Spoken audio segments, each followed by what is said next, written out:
Okay.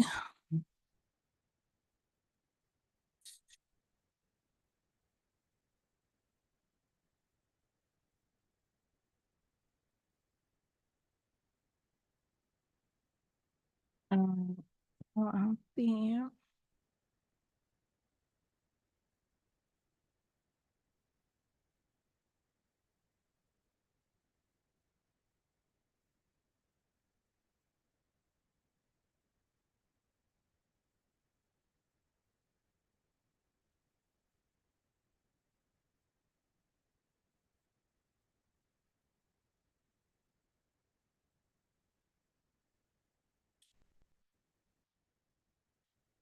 Excuse me, I'm doing something. Mm,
okay. Um, I think I'm ready now.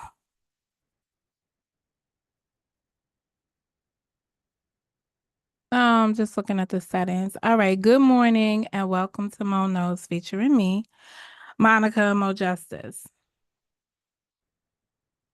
Let me do my own sound check. Just looking at the settings. All right. Good morning and welcome to Mo Knows featuring. All right. Well, my mic sounds nice. Okay. Yesterday, I was so upset. Hey, Sheed, welcome back. I appreciate you. It's always good to have someone. Okay. Oh, I know what I didn't get to do. I didn't get to give y'all my thumbnail, but I will update. Hold up. Let me just do that. I knew there was something else I wanted to do while I was over here.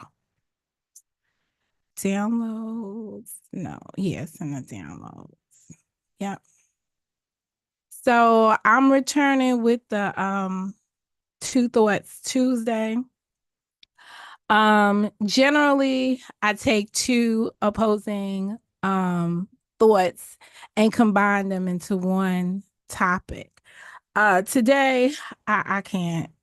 My brain is not on that level. But I did want to speak to folks about a few things in the YSL trial that have been pulling at my strings for a minute. So I figured that this is the best time to come out and just give my opinion and hope that it helps to move the conversation in a different direction. And I'm not even gonna kid you. I want to move the conversation in a different direction. Day in and day in and day out, I sit in spaces where folks are just screaming, mistrial, mistrial, mistrial. And I think they don't understand the construct. If there is a mistrial at this stage of the game, it will result in a do-over. When you hear the defense attorney screaming, "This is Brady material, and we didn't get the Brady material," etc., etc. But I discovered that it was Brady on my own, independent of my own investigation. And what if I hadn't launched my own investigation? Okay, well, let's just talk about what the attorney's obligation or duty is to their client is to do just that, launch an investigation. You want to look at all the information provided to you, listen to what your client says occurred, and then evaluate the information as you get it, the evidence that's presented to you as you get it. You want to evaluate testimony. You may want to interview potential witnesses for the prosecution before you get to trial, before they take the stand. So you have an idea of what they're going to say. What we've learned in this case is that not um, that people don't make themselves available to the defense. Um, in the case of co-defendants who took a plea deal, they're making themselves this guy that just got off the stand, Sledge, he made himself available to both sides. But my question is why? I am so I am so furious with the situation as it stands because the case has racial undertones. You have a black district attorney. You have majority of people trying this case sitting in high levels sitting in high level council seats. Deputy DAs are of color. They're they're people of color, trying people of color. Um, it's disturbing. So when I see an attorney take the stand and he's a person of color, and we know that we just had a judge that was removed and he was a person of color, I start looking at our excellence and I say to myself, this is a S show. And it is looking even more horrible as each day passes by because it is making it look as if Black folks, we can't handle our business. Um, Even down to Bumpus getting on the stand and testifying, and when you listen to the ex parte afterwards and hear the bias that the prosecution had towards her and know that she, Bumpus, respected them to the utmost, even when she was supposed to be representing her client. I think folks have forgotten what their duties are. Glanville forgot his duty to the court and being impartial. These prosecutors, they take things personal based on how people testify. They can't distinguish between this is just the case and this is what a person is going to say at this point because they're just trying, it's self-preservation on the part of the witness or the person in front of them that they have an opposition to. They have taken this too personal. I think people have listened to commentary when at this phase of the game or this phase of the court, they have a case to put on. All we are supposed to be keeping is an open mind at this point. And in that open mind vision, we're supposed to be saying, all right, show us your evidence. Prove to us that this is the case and how did this take place? Um, they come across as being disorganized. The more I look at this, I just feel like it became too personal. They worked under I as I look at this, they work under the direction of the judge. The judge sets the tone for how they shape their case. Then they haven't coming in, they haven't presented themselves as this is my case, I own it, and this is how I want to present it. They've just been executing somebody else's plan. And I think that that is the worst thing that a person could do in this situation when you're the voice that's supposed to prosecute a case. You should be able to prosecute that case.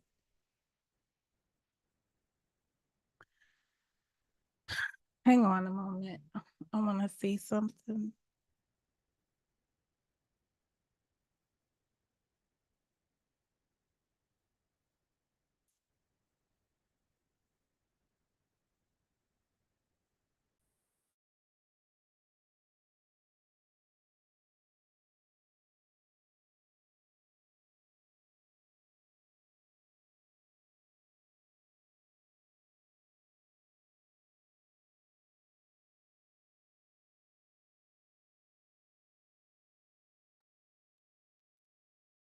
Half of the world that I listen to is praising the work of Brian Steele.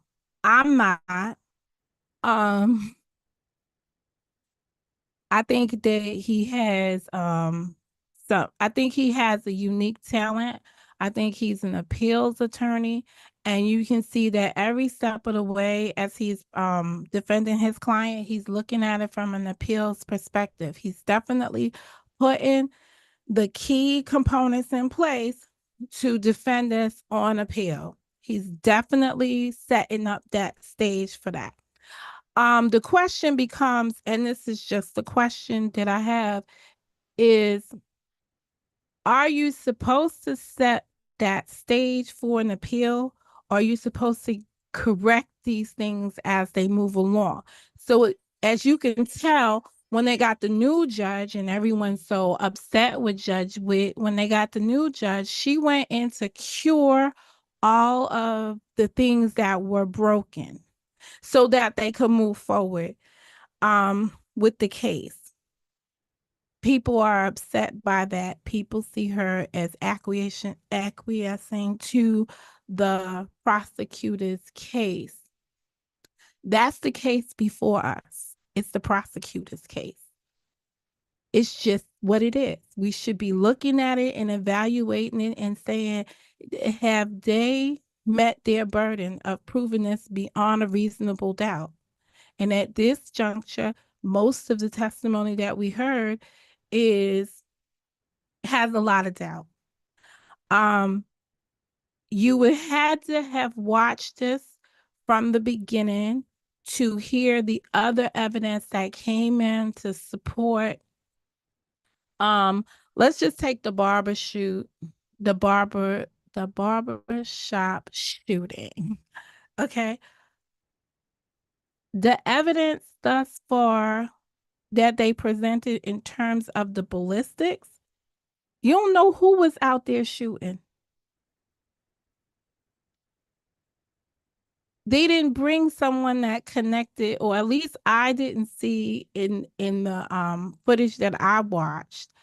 I didn't hear anyone testify as to the gun that we took off of, and maybe that's to come down the line, and this is why they had to bring in the co-defendants, because there was such co-mingling of weapons, right? This guy had a weapon, gave it to this guy over here, and this guy over here took the weapon, and we found this weapon on so and so. They got to link the evidence.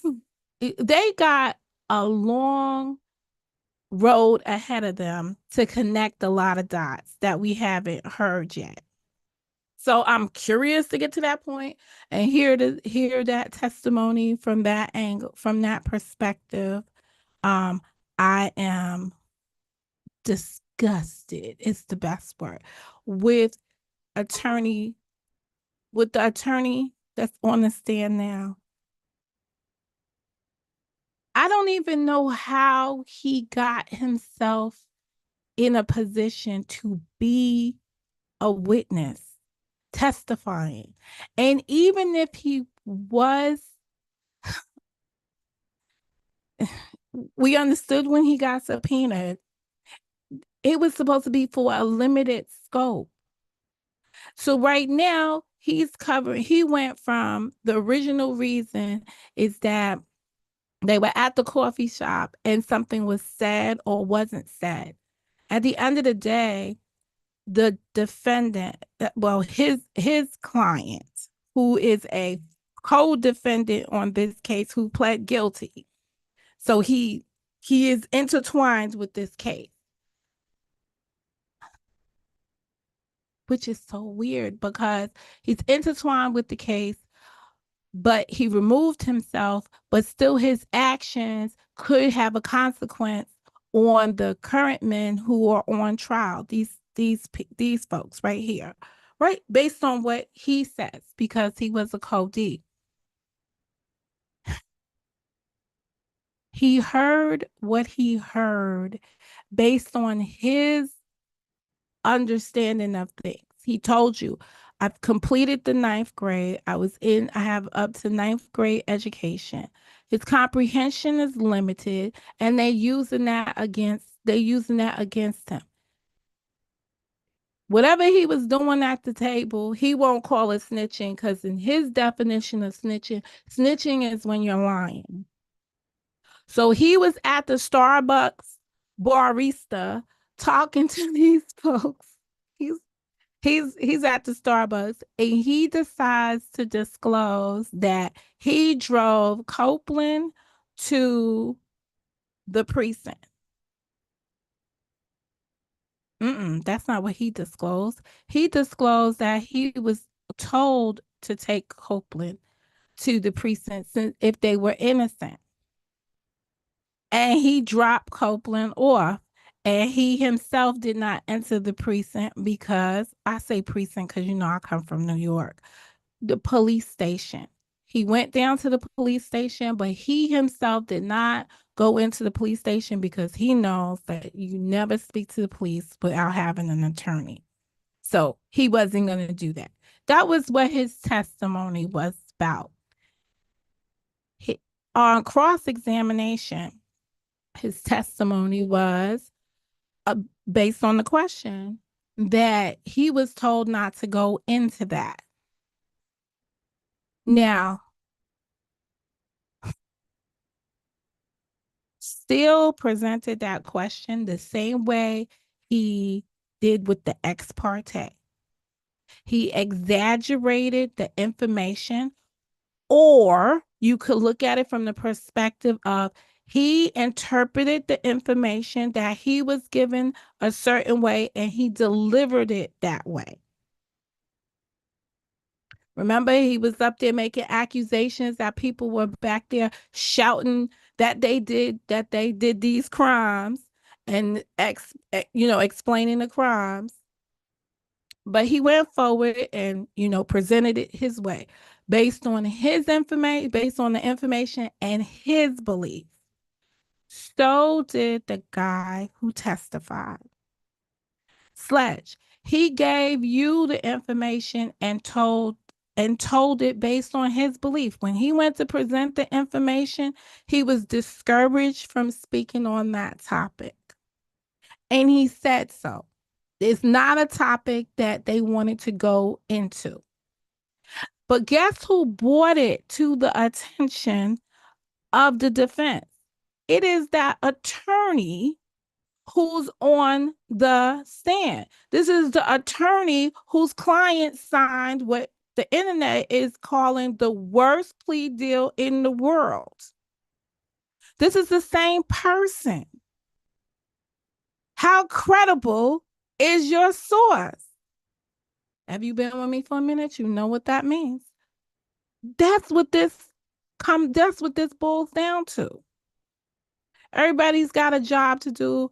People are not looking at it um from the perspective of, I believe what I'm seeing, and this is my interpretation of the trial as I've seen it, and this particular witness, and why he took the plea deal from heck. He took that plea deal because he was under duress. His mama was ill, and All he wanted was to be with his mama. These are the consequences of that. And they allowed him to do that. They allowed him to do that. Now, was he a violent criminal? Doesn't appear so. And I think uh the defense did a great job in pointing that out. But yesterday, his attorney even said he had a misdemeanor and then whatever was related with this case. But he testified that he was a drug dealer. And based on his testimony, these are the things that I conclude from it. One, he was older than the rest of them that are on trial right now. And I feel like he was somebody that probably was engaging in some stuff inside the park that he shouldn't have been engaging in, some criminal activity when he was in the park. And I find from his testimony that he influenced them to engage in some of these activities.